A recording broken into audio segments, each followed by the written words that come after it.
Bonjour tout le monde, vous écoutez le numéro 39 de la Gazette du Maine, le podcast de Stephen King France qui vous résume l'actualité de Stephen King. Je suis Émilie et je suis très heureuse de vous emmener avec moi en balade dans le Maine pour vous conter les nouvelles informations depuis le 25 mai.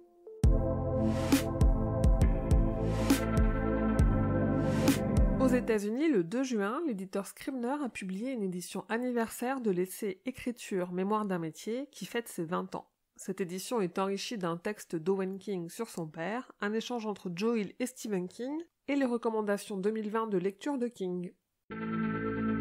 L'Institut est nommé pour 2 prix littéraires, le Locus Award du meilleur roman horreur et le prix Baume-Moran dans la catégorie meilleur roman traduit.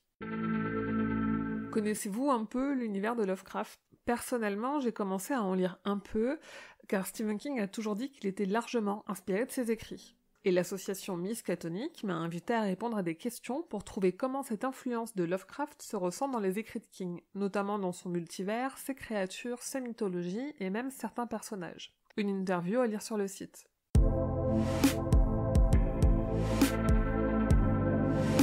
Souvenez-vous, malgré l'échec retentissant du film La Tour Sombre, Glenn Mazzara avait débuté un projet de série sur la jeunesse de Roland qu'Amazon avait finalement abandonné. Le showrunner a dévoilé ses plans pour les 3 premières saisons. Je ne vous détaillerai pas les plans ici, car ils spoilent l'histoire, mais si ça vous intéresse, c'est évidemment en ligne sur Stephen King France.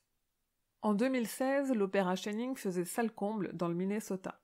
Il devait être rejoué cette année dans le Colorado, malheureusement ça ne sera pas le cas à cause de la pandémie de Covid-19. Pour consoler les fans, le Minnesota Opera a mis gratuitement en ligne un enregistrement audio d'une représentation de 2016, disponible seulement jusqu'au 5 juillet. Et en parlant de Shining, cette année marque les 40 ans du film, ce qui est forcément propice à l'arrivée de contenu sur internet. Sur le site, je vous ai déniché de vieux polaroids du tournage qui ont refait surface, un quiz de 10 questions pour tester vos connaissances du film, une parodie sur le confinement de Trump, et la réouverture de salles de ciné à Genève avec la version longue du film. La série Castle Rock aura-t-elle une saison 3 ? Oui, si on en croit ce qu'a confié Mathilde Dehaye à Damien Mercereau pour TV Mag. L'actrice belge qui a incarné Amity dans les 2 premières saisons croit en cette saison 3 qui n'attend qu'un feu vert officiel et en dévoile un peu plus sur son personnage encore plein de mystères.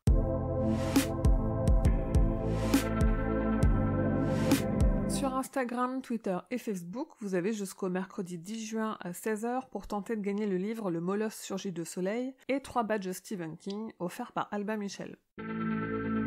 Avec le podcast Le Roi Stephen, on a sorti un nouvel hors-série dans lequel on vous dévoile tout du caméo de Stephen King dans la série Sons of Anarchy. Culture Fly a sorti une box collector Sa chapitre 2 avec pas moins de 5 objets à l'effigie de Gripsou pour seulement 20$. Elle comprend un petit pot pour plantes en buste de Gripsou, un jeu de cartes, un patch, un mug et un pins. Et Diamond Select Toys a sorti un pack de 2 mini-figurines de Gripsou, des figurines en PVC de 8 cm.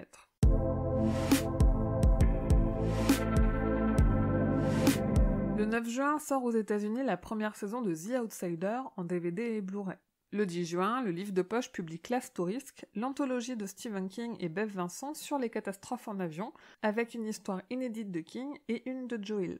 Et restez connectés au réseau de Stephen King France car j'en aurai à vous faire gagner avec un concours. Le 10 juin toujours, Flammarion Jeunesse réédite Les Yeux du Dragon, le conte pour enfants de Stephen King qui se passe dans l'univers de la Tour Sombre.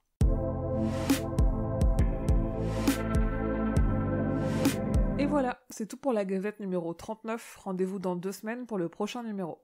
Merci aux personnes qui témoignent leur soutien à l'association Stephen King France et à mon travail en donnant sur le Tipeee.